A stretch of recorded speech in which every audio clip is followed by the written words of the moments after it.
Hey everyone, David C. Anderson here coming at you from the Knife Center, and it's that time of the week we're taking a look at the coolest new knives that have just hit our shelves. Let's check them out.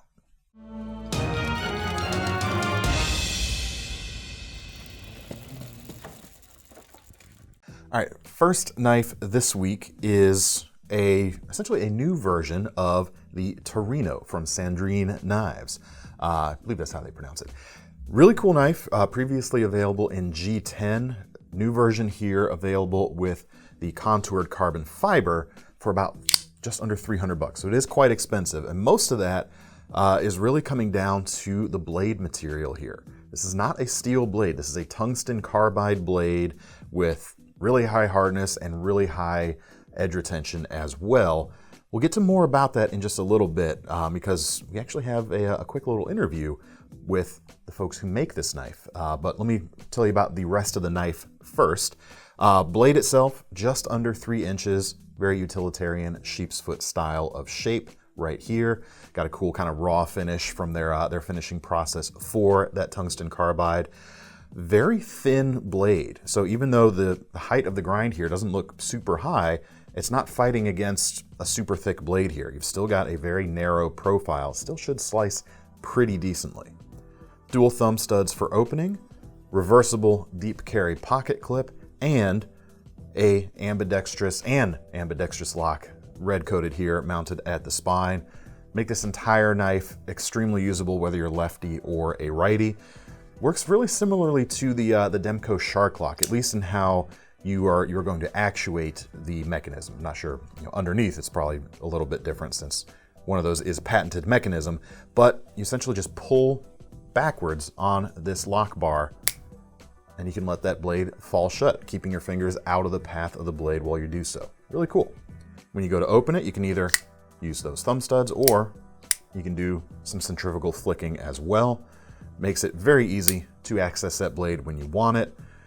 Nice compliant size, going to be something you can take most places, and the deep carry pocket clip is going to let you keep it nice and subtle as well.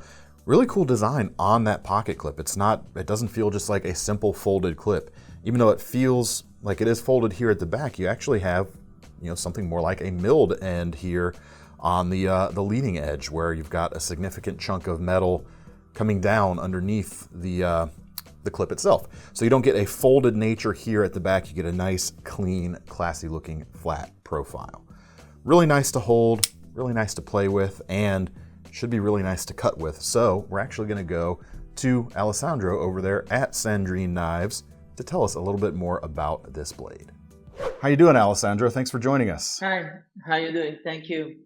Yeah, this blade is made out of tungsten carbide. That is the specialty of it. The material that we use is start from powder. It's a powder metal, and the composition of this powder metal is something that we have patented, and we have developed. Now it's 5 years ago, trying to get the best harness out of it in a good range also. Of good stability of the powder and the structure and the resistance to breakage. So we try really to work to project something that was that was good for being a blade of a everyday carry knife. And that's kind of traditionally been like the quote unquote problem with tungsten carbide is, you talked about resistance to breaking, is usually it's, we tend to think of it as more of a brittle material, but your composition and process, kind of puts toughness back into it somehow.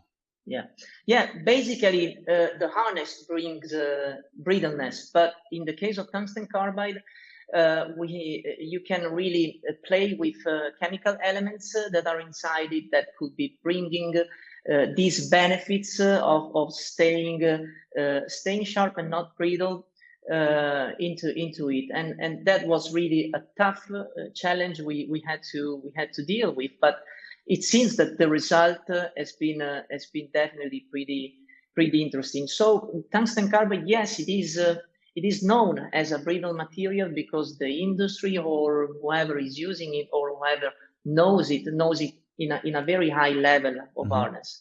you can almost double the hardness of this blade inside the tungsten carbide range. So we try to stay in a very low scale of harness for being a tungsten carbide.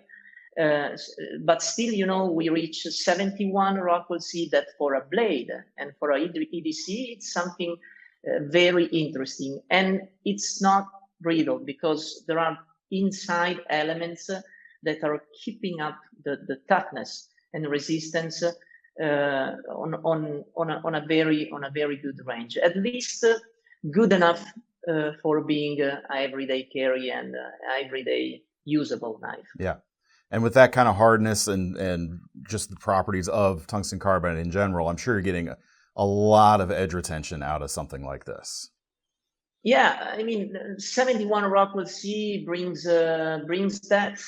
We have also a lot of expertise in the grinding, and so we are able to make a pretty well sharp cutting edge, which is another difficult task on making and working tungsten carbide, the grinding of it. And the edge retention, obviously, at 71 Rockwell C is very high. And I mean, we have depends on the use, but we have people, customers that after a year they still have their knife in the pocket, still sharpened, still working, and that is pretty amazing. Yeah. Yeah. So yes, definitely the edge retention is one of the biggest advantage you can get on getting a tungsten carbide blade on your knife. Yeah. And we were talking a little bit before we started rolling the cameras here about, you know, how, you know, just how kind of aggressive and high end your material or your equipment needs to be even to like work this stuff. For the users out there, you know, if you ever do need to go start touching up the edge, we definitely recommend diamond abrasives to do something like that. Yes. Due to the hardness. Yes, there's a video we put on our website on the frequently asked question that is showing a guy that is resharpening very easily the knife. So if you use diamond, definitely you can get to a good point. And maybe if you also change from a coarse to a fine grit, you will get a very nice result. Mm-hmm. But to make the blade, we have equipments that are used normally every day in our industrial activity. I mean, 5-axis, very important 5-axis CNC machines or lapping machines, and we use only diamond, synthetic diamond, and diamond grinding wheels to grind this material out. But the point is that, you know, the grinding is extremely complicated in this level of hardness and on this material. The difference that we make is that we start from powders, and from a production point of view, we make our own raw material. So we don't buy the billet, but we make our own raw material. So obviously the elements, the chemical elements are there, and so we have a process that is from the powders we have pressing, and then we have the sintering process, and after that we have the grinding and the finishing. So under one roof there is a lot of technology, and behind a blade, on tungsten carbide blade, there's a lot of work. I mean, there are a lot of very high technological equipment and expertise that need to be put on the table and to try to get the result that we achieved in these last 5 years. Pretty cool stuff, you guys. I've actually got one of these to try out myself, so I'm looking forward to putting it through its paces and reporting back later on how it performs. Another quick note, we're actually giving one of these knives away thanks to Sandrin. They've sent one to us to give away to you folks, but the only catch is you do have to go over to our Instagram profile to kind of enter for the giveaway, and we will leave a link for that down below. For those of you who don't use Instagram, I'm sorry. That's just where it works out best for us these days. So go check that out.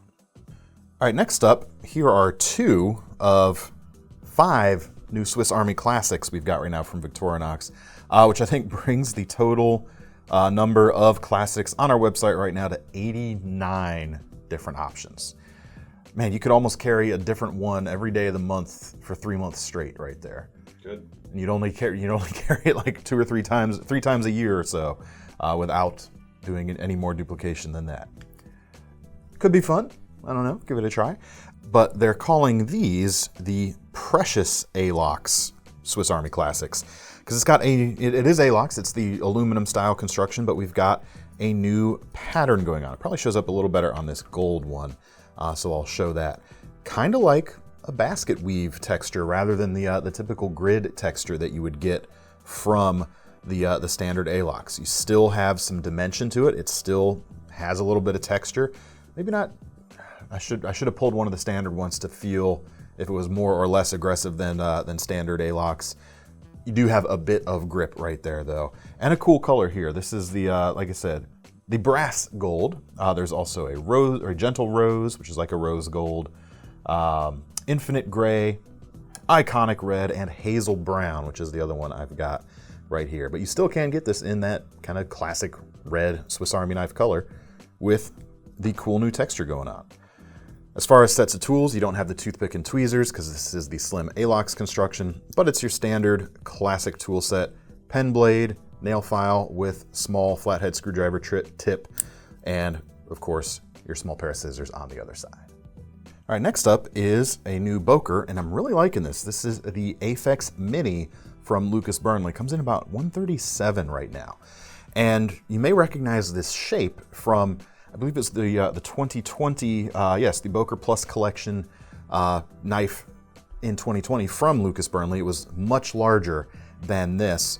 They've scaled it down, definitely scaled the materials way back from that very premium version to give you a more EDC friendly and more wallet friendly version as well. It's not a cheap knife at $137, but it's a lot more attainable than that full sizer. Blade is VG10 and the length is just under that 3-inch mark. So just like that Torino we looked at earlier, nice compliant size for taking around most places, but still a good usable size for EDC. Flat ground with a swedge, and you got that cool kind of capsule fuller there. Not really as an opening method. It's kind of, at least if you have fatter fingers like me, really hard to get in there and use that as like a thumb opener. It's more decorative. Instead, you're probably going to use the flipper with those ball bearings in the pivot. Flips open, super, super nice. Now the handles here, rather than being stainless steel like some other things from Boker that maybe cost a little bit less than this, you actually have full fat titanium on these guys, along with black and red carbon fiber inlays, front and back. So you get a lot of kind of premium touches for not a super premium price for sure. Now the weight on this knife is even not too bad. It's about 2.75 ounces. So it's not quite an ultralight knife, but I don't know. I mean, this could be, you guys know I've been kind of carrying my bug out a lot lately, which is a tiny bit bigger. Actually, I wonder how much this weighs with the G10, not the 1.8, the original would run you, but not an altogether unconvincing alternative to something like a bug out, especially if you need that 3-inch length. Handle length here, a little bit less than that bug out, about a 3.5 finger grip for me, but it doesn't feel, well, it definitely feels small, but it doesn't feel puny in a way. And it's kind of pulled off one of those neat tricks. Sometimes it's really hard for a larger knife to simply be scaled down and still work well at the new smaller size, but this is definitely one of those knives that pulls it off. All right, next up, we've got a bunch of new Bestech. I'm gonna start with the most expensive one, a new premium version of the Samari from Commando, the designer, coming in just under $600 for this guy right now. Titanium frame lock flipper, but you get some more premium materials than some of the competition at least. First off, Damasteel blade here. So it's a powder metallurgy Damascus patterned blade. So you do get still very high performance with this stuff rather than some of the other Damascus stuff out there that is going to look great but might not quite perform as well as like the powder metallurgy alternatives in the given lineup. Still going to get some really good performance with this guy. On top of that, you've got a bunch of Damascus touches on this guy. Pocket clip for one, which is milled. Also, milled backspacer, has a little bit of that kind of dog bone file work style to it, although it's not filed, I'm sure that was CNC'd, and pivot rings on both sides in that Damascus as well. Good amount of contrast without going overboard. I think you get just enough bling without it feeling cloying in a way, without it feeling like it's too much. Blade nestles in pretty deep. You've got a fairly narrow profile in the pocket. Then when you go to open it, ball bearings help you go out really quickly. 3.8 inches on the blade, plenty of length. You've got a very acute tip, so don't go, stabbing and prying or doing anything with that. But you're gonna be able to pull off some nice, long, efficient cuts. And unusual blade shape. I've talked about this blade a little bit before. You do have you could kind of call this a modified tanto, but I'd probably fight you a little bit on that definition. But you do have kind of an apex here near the back. You can kind of think of that as like almost a mini point that you could use to kind of saw through some things if you needed to.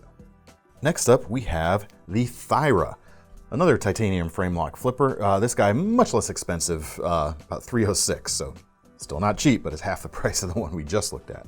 M390 blade here, 3.56 inches.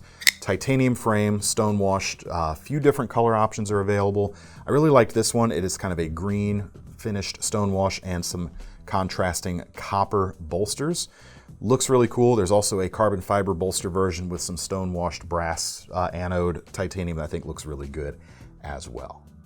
Now this is also a Commando designed knife, who real name is Grigor Grabarski. There's a lot of Z's in his name, so that's probably why he goes by Commando. So us, English-speaking heathens over here can have an easier time pronouncing his name. And you can see the pivot itself on both of these knives has kind of a signature look, which is coming on these knives right there to denote the designer, I believe, in this case. Look really cool. It's definitely not just your run-of-the-mill kind of pivot cap going on there. This knife also has a nice classy look, I think, kind of narrow, a bit out there, a bit, gentleman's tactical, so to speak. Frame lock holds it shut, or holds it open, I mean. Come on, people. Blade almost completely disappearing into the handle when it's closed. Nice flipping action, even though you have a fairly small flipper tab sticking out. You might worry a little bit, but no problems. They've actually cut out the handle a little bit here at the top to give you a pretty solid place to index your finger when you're going to flip that. So it's not like you're gonna just have a little bit to grab onto and slip off. You've actually got a pretty wide patch there. Gives you confidence when you go to do that flip. All right, next up on the much more affordable spectrum of the Bestech releases this week, this is the Explorer, $63 knife with a 3-inch D2 blade. Pretty stout blade overall. Thickness is about almost 0.14 inches, so fairly thick, fairly stout grinds on the tanto profile as well. So definitely not going for kind of slicing efficiency here. They're going for a little bit more brute strength. Now that vibe is kind of backed up by the handle as well here. That gives you a fair amount to hold on to. That's kind of one of the good things I've found about just a number of different Bestech knives in this price range is there are some options with a fairly meaty handle, which you don't see as often from some of the competitors in this price range. G10 on this knife, translucent jade, which has a pretty cool color. Also takes dye really well if you're the kind of person who likes to writ dye your scales. But you can really choke up and get a really full, solid feeling grip on this knife. You are, at least for me anyway, I'm gonna have to choke up a little bit onto the front side of the flipper tab here, which kind of echoes the line of the handle. If you're choking behind that, it's not like it provides you much of an index finger protection due to the lack of drop to the flipper tab. So as far as I'm concerned, I can choke up right on that and get that full grip going on. You've got a lot of traction essentially on both sides of this handle too, thanks to the milled cutouts in each side of the handle. So it gives you more surface area, gives you more areas for kind of the pads of your fingers to lock into when you're pushing it through a heavier cut. Pretty deep carry pocket clip's gonna let you carry that pretty easily. Right side tip up only in this case.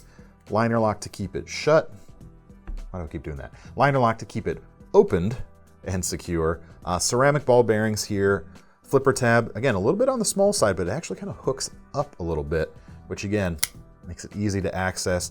And you got this really wide thumb hole for opening that works very easily with the thumb. You You can even do a little bit of that middle finger flick as well. You sure the thumb hole's not for closing? It might be. Well, the jury's still out. Let us know in the comments. One more Bestech this week, and that's the Operator Flipper.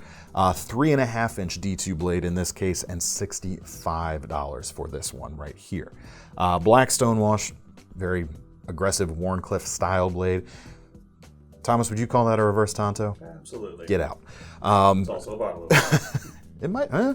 What, right here? I don't know. Give me a bottle, we'll find out. Bit of an unconventional blade. It's kind of towing the line between like a sheep's clip and a Wharncliffe, but we're gonna, for ease here, we're just gonna go with Wharncliffe because you do have a nice completely straight edge going on. Black stonewash finish on this particular one, matched up with black G10 full liners. Actually, both of these last two knives have full metal liners on both sides, so very solid feeling, and you get a little bit of a red accent on this particular one. But as with most Bestech releases, there are various colors available too. Plenty of length to hold on to here, although I gotta say this previous knife feels a little meatier perhaps. It might not actually be any wider, but I don't know, maybe something about the way they've contoured it has a more filling feel in the hand. This guy's a little bit more angular as you go to use it, but still gonna work quite well. Deep carry pocket clip, again, right side tip up. And again, multiple opening methods with the thumb hole and the flipper tab. Although on this one, you do get some protection from forward slippage on that finger tab. All right, next up, last week we showed the PMP Spartan, and I talked about the XL, but I didn't have one, and I figured I wanted to bring it out anyway. This is the Spartan XL, coming in about $165 right now. Much bigger blade here, 4 inches. You've got N690 blade steel, stone-washed finish. Very long G10 handles here. I mean, you guys know my hands are slightly larger than average, I'd say, and I've got plenty of length. Whereas on the Mini, I needed to use this back section to get my my pinky finger onto the grip. I don't even get to that section on the XL version. But the same thing I liked about the standard version is the same thing I like about this full size or the XL version. Even though it's from the side, looks like it's going to be a big, hefty, honking, overbuilt knife, you've actually got, despite the width of the blade, a very thin blade stock considering everything else you see here. With that full flat grind, this is just going to be a slicing monster as you go to put it to work. I really dig that. The tip is not too delicate because of the shape they've given it as well. Plenty of belly for those longer slices. I just like it very, very much. The edge itself is even kept nice and thin, so it's got kind of the soul of a smaller slicer, just in the bones of kind of a bigger, more aggressive knife. Pretty cool thing you don't really see too often, and I like it. But we've got dual full-length liners, liner lock. Again, not too thick on the blade in this case. Kind of walks a different line. There's something I really appreciate, like this Bestech, about having a really hand-filling grip. There's also something I appreciate about having a handle that's a little bit thinner and easier to carry. It all depends on what kind of your priorities are, but you're certainly able to carry a lot of blade without it being too thick in the pocket with this PMP right here. Pivot construction is ball bearings in this case, but it feels, I don't know, it feels almost like washers in a way. It has, I don't know, just a good quality to it. Thumb cutout for your standard thumb opening. You can do the middle finger flick, although it's a little big for that.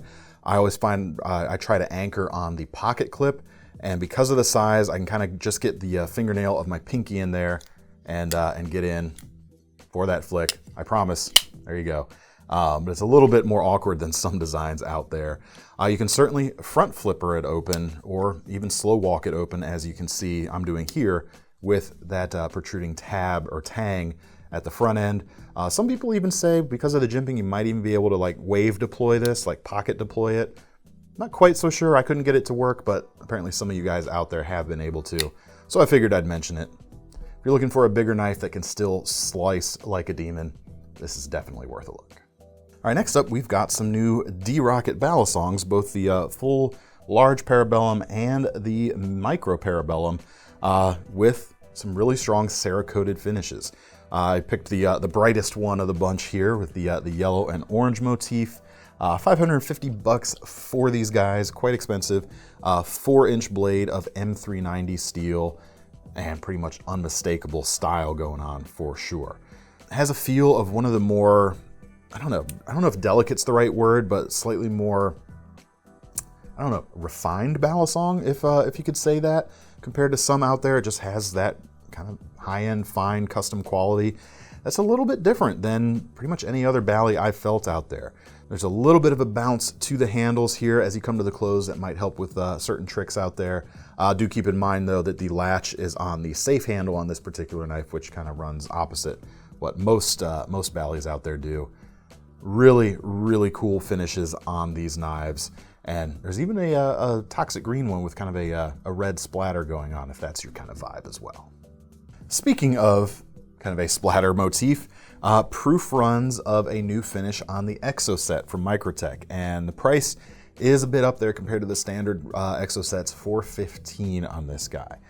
You've got a 1.98-inch California compliant blade here going on. Not sure which blade steel they're using on this particular knife, but you've got the apocalyptic finish on the blade, and you've got the Outbreak finish on the handle. And that's two things. You've got essentially a battle-scarred green underlayer with some kind of red splatters as well, and the little virus symbol there on the wide money clip.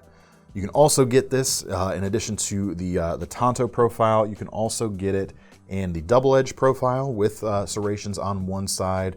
I actually really like the Exocet. It's one of my favorite designs in Microtech stable, even though some people don't take it seriously, but I think it's definitely a great option for a smaller OTF because the kind of money clip inspiration gives you a lot to hold on to. So you can really work that shorter blade pretty nicely and pretty aggressively when you need to. All right, another new Microtech this week. This one is quite expensive, comes in about $1,500, so more than Thomas's truck by just a little bit. I will say there are some more affordable Microtechs in the latest batch we've gotten, but since this show you get to kind of play fantasy a little bit, we're gonna take a look at the really high-end ones that I can't afford either. Frag pattern on this knife. This is a combat Troodon. You've got a 3 3/4-inch double-edged double serrated profile going on, and a really cool nod here, frag off on the pocket clip here to kind of go along with the pattern. And for those of you who know a little bit of Microtech lore, you'll know why that's pretty funny right there. They've even continued the kind of theme with the fob here on the end. You've got a little frag grenade style of bead on a short length of cordage right there. Combat Troodon feels really good in the hand. The frag texture definitely gives even more grip going on. And of course, we haven't talked about it yet, that excellent Microtech action as well. One more Microtech. This is a Signature Series UTX 85 with a 3-inch blade. This guy, $322 right here. And on this guy, you can see they're using M390 blade steel, double-edged, stone-washed finish, which is quite nice looking. And some extra milling going on the handles that you don't usually see on this particular model, so you get some more grip here as well, in addition to a nice look. It has almost like a H.R. Giger style of look in a way. Light, not like full-fat Giger, but just 1 calorie of it. Looks pretty cool. Also feels pretty good in the hand. You've got more grip. If you're worried about a slick feeling OTF, nothing to worry about here. Great action. Good EDC size with that 3-inch blade.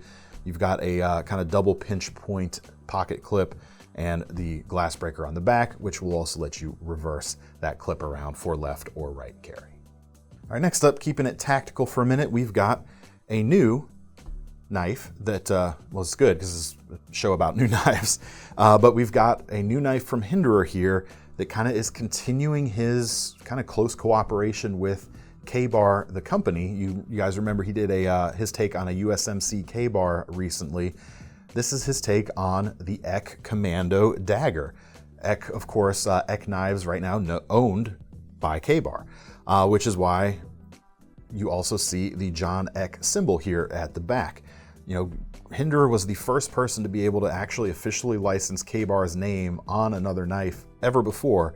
So it's cool to see him not stopping with just the classic K-bar. You've got another classic interpretation of a classic combat knife, now from Hinderer.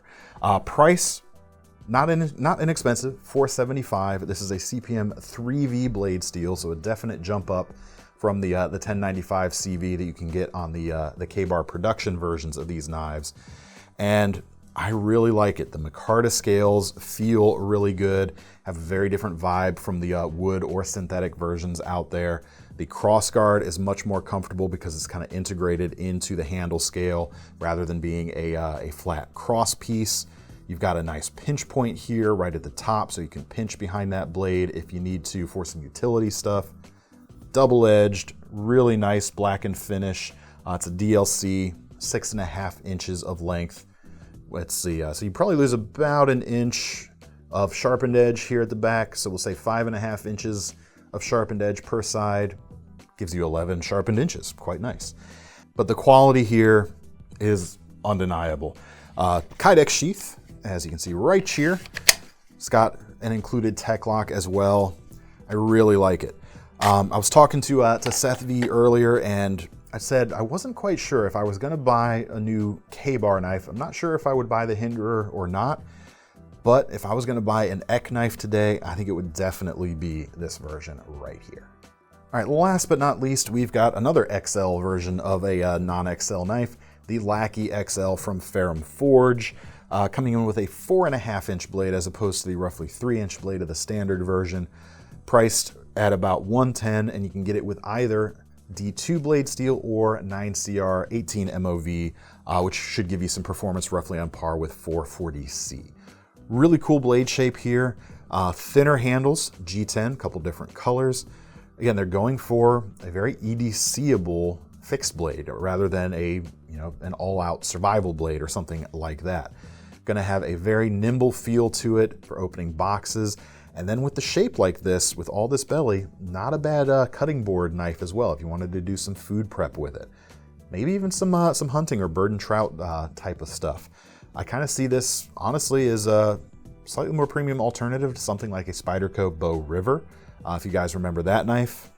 Kind of similar lines here in a way, with a little bit more finger guard, of course, if you wanted that sort of thing. Pretty cool, I gotta say. Just like that Hinderer, we've got a Kydex sheath, and you've got a T-clip on the back, which is essentially Bob Terzola's update on the classic tech lock formula. It's even a little bit more modular and adjustable than that other guy. And you can buy these separately too. They're only like $5 or $6. We'll make sure to leave a link to all of those down below. All right, that's all we've got time for today. Thanks for sticking around. And thanks again to Alessandro for joining us for a little bit of blade talk on that Torino there at the beginning. Really appreciated that. Let me know what you thought of these knives down in the comments, and if you want to get your hands on any of them, we will leave links in the description as always. Make sure you sign up for our Knife Rewards program as well, so you can earn some free money to spend on your next knife when you buy one of these knives today. I'm David C. Anderson from the KnifeCenter, signing off. See you next time.